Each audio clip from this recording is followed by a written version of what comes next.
Hai Sobat Hijau, hari ini aku akan bikin konten, aku akan bahas tentang apa sih perbedaan arsitek dan juga kontraktor.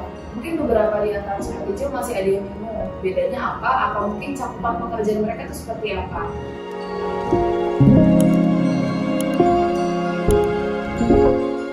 Nah, di sini aku nggak sendirian, aku bareng dua teman aku, jadi kita di sini akan ngobrol bertiga untuk membahas hal tersebut. Yang pertama di sini ada teman aku, Mas Hasbi dari TikTok. Halo Mas. Halo. Selanjutnya di sini ada teman aku yang cantik sekali, Mbak Riza, desainer kita. Halo Mbak Riza. Halo. Oke, jadi di sini aku mau ajak ngobrol kalian sedikit nih. Apa sih perbedaan arsitek dan juga kontraktor dan mana yang harus diprioritaskan lebih dahulu untuk Sobat Hijau di sini yang masih bingung. Mungkin boleh dimulai dari Mbak Riza dulu. Kalau untuk arsitek sendiri, dia cukupnya itu perencanaan ya, dia fokus di perencanaan. Dimana kalau perencanaan itu kan kita fokus di desainnya seperti itu. Jadi untuk kebutuhan klien seperti apa, style yang dia mau itu kita desain benar-benar pertimbangkan dan kita maksimalkan untuk desain. Jadi kita fokusnya sebenarnya di perencanaan. Jadi gitu Sobat Hijau, kalau arsitek itu lebih ke perencanaan dan terlebih dahulu sebelum membangun. Nah, kalau dari kontraktor sendiri gimana nih Mas Hasbi? Oke, jadi kalau dari sisi kontraktor itu sendiri sebenarnya kita lebih ke dalam ibaratnya kita tim eksekusinya lah ya. Eksekusinya itu dari perencanaan yang udah kita buat, kita mengikuti perencanaan tersebut, membangun dari suatu desain yang udah dibuat. Jadi semuanya itu nggak hanya asal membangun, kita udah punya landasan atau dasar yang sudah dibangun oleh perencanaan sebelumnya itu dari bagian arsitektur seperti itu. Gitu Sobat Hijau. Jadi kalau dari segi arsiteknya tadi perencanaan dan dari kontraktornya itu adalah eksekusi dari perencanaan tersebut. Nah, kalau menurut Mbak Riza dan Mas Hasbi nih, kira-kira mana sih yang harus lebih diprioritaskan atau didahulukan? Apakah arsiteknya dulu atau kontraktornya dulu? Itu boleh dari Mas Hasbi. Oke, jadi pertanyaannya apa dulu ya? Betul. Apa dulu? Lebih baiknya arsitek atau kontraktor dulu dari tahun. Kalau dari umumnya atau awamnya, kita memang lebih proper untuk menyiapkan perencanaan dulu.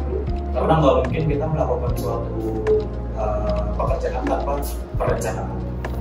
Begitupun sebaliknya, perencanaan pun kalau nggak ada eksekusinya ataupun perencanaannya udah dibuat nih, tapi yang pengerjaannya salah-salah, kok kayak gini. Kita tuh pembentukan perencanaan tuh seharusnya udah ada standar ya, betul nggak saya?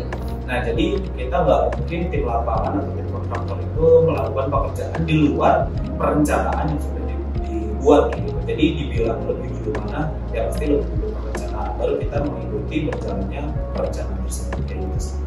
Oke, berarti kalau dari Mas Hasbi selaku tim kontraktor itu lebih baik perencanaan dulu alias arsiteknya dulu.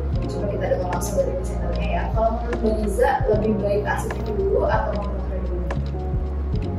Kalau dari aku sih setuju ya sama Mas Hasbi. Jadi yang pasti harus arsitekturnya dulu seperti itu. Jadi desainnya dulu, karena dari desainnya itu kan kita menghasilkan suatu namanya gambar kerja sebagai standar nanti kita kasih tahu. Nah, untuk gambar kerjanya sendiri itu biasanya kita detailkan sampai material-materialnya, lalu sampai hal-hal kecil gitu. Jadi itu sangat-sangat berpengaruh nanti terhadap kualitas dari pembangunan sendiri. Oke. Terus di sini juga sebetulnya banyak nih Sobat Hijau yang tanya, kalau misalnya mau renovasi kecil aja tuh butuh nggak sih arsitek atau kontraktor atau cuma pakai tukang biasa aja? Lebih baiknya itu kayak gimana? Kalau dari Mbak Riza dulu deh. Sebenarnya tergantung cakupan kecilnya itu seberapa ya. Cuma kalau menurut aku tetap kita harus ada perencanaan terlebih dahulu gitu. Jadi supaya nantinya bisa lebih maksimal dan lebih terukur gitu. Oke, itu dari segi Mbak Riza. Coba kita tanya Mas Hasbi selaku kontraktornya. Kalau menurut Mas Hasbi, kalau renovasi kecil itu butuh kontraktor nggak sih? Atau cukup pakai tukang biasa aja? Oke, mungkin di sini aku sedikit declare dulu ya. Cakupan kecil mungkin menurut orang satu dengan orang dua berbeda. Kecilnya itu seperti apa? Maksudnya gini, orang bisa beranggapan bahwa hanya renovasi atau bangun area dapur aja mungkin itu udah hal-hal yang kecil. Tapi ada juga orang yang beranggapan renovasi kecil itu cuma pasang keramik, cuma pasang pagar atau cuma pasang kanopi. Nah, kira-kira perlu atau enggak sih? Nah, itu balik lagi dari kebutuhan renovasi kecil itu tersebut. Kalau sekiranya renovasi itu memerlukan perhitungan yang matang, perlunya kontraktor di situ untuk menjaga struktur yang mungkin takutnya gini Mbak Alfa. Jadi ada kejadian dari salah satu klien yang mempermasalahkan dia ingin bangun lantai 2, tapi ternyata fondasi lantai itu nggak kuat. Nah, padahal dia bilang katanya ini dari developernya A, B, C, D, E, F, G, tapi yang udah kita ukur untuk si strukturnya itu tidak mampu.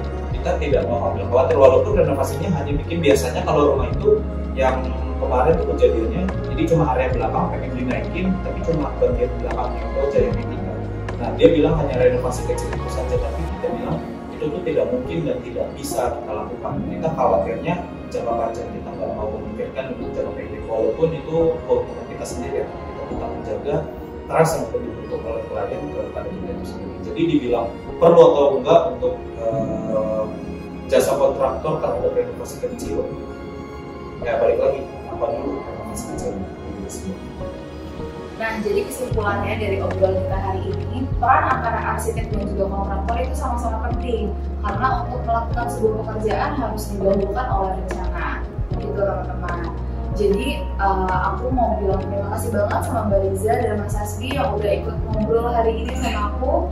Buat teman-teman yang masih penasaran, mau tanya-tanya bisa langsung tulis di kolom komentar. Dan buat kalian yang mau renovasi atau mau bangun rumah, bisa langsung klik di video kita ya. Bye, sampai jumpa di video selanjutnya.